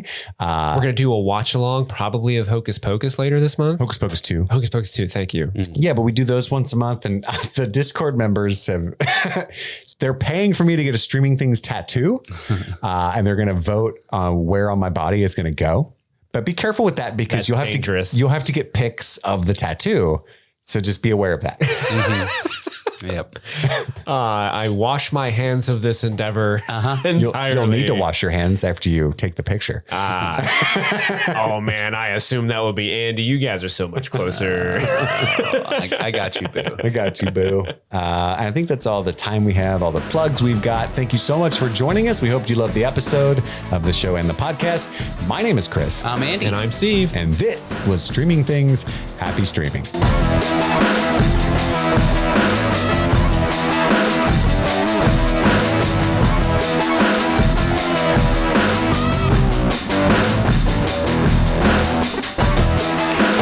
It's time for the new patron shout outs. Thank you all. Well, guys, I've got great news for you. We have new patrons to thank. Yes. Well, let's give a shout out to the people who joined up and became members of the Streaming Things family this month. First, in the Try Before You Deny section, we have Stanton and Valerie. Stanton and Valerie, man, thank you so much. And never forget, just try before you deny, man. Our new Marty B VIP producers include Ryan Bigger, Maggie, HHS Teacher, Hailey B, Abby Vollmer, Florida Josh, Christopher Corelli, and Alex. Florida Josh, are you the man that all those articles have been written about? Next up, we have our chocolate pudding producers. We have Tile, Jillian Sloan, Alex Lembeck, Jennifer Lynn Itzvan, Lauren Hartzier, Morgan Quimby, Ryan J. Poole, Misa McDaniel. Is that like a Jar Jar Binks thing? Yeah, I don't Misa know. McDaniel. Misa give you some bongo. The planet core. Erica Swanson, Courtney Kilpack, Michelle, Katie, Joe Velez, Barry, Jenna, Melanie Bordelone, Alicia Martinez, Isis, Amy S., and Jennifer Hardy. It's not that ISIS. We also have some Friends Don't Lie producers that joined this month. That is Claire Cumming Herrero and Jenna. And then we cannot forget the people who upgraded the Patreon. So these are people who were at lower tiers and decided, hey, you know what? I'm going to shoot for the distance. I'm going to go make it higher tier. rain. I'm going for speed. Yeah, they got one of those little guns that shoot dollar bills and they just like shot it right all over us. First up, upgrading to the Try Before You Deny tier, we have Adam Horn.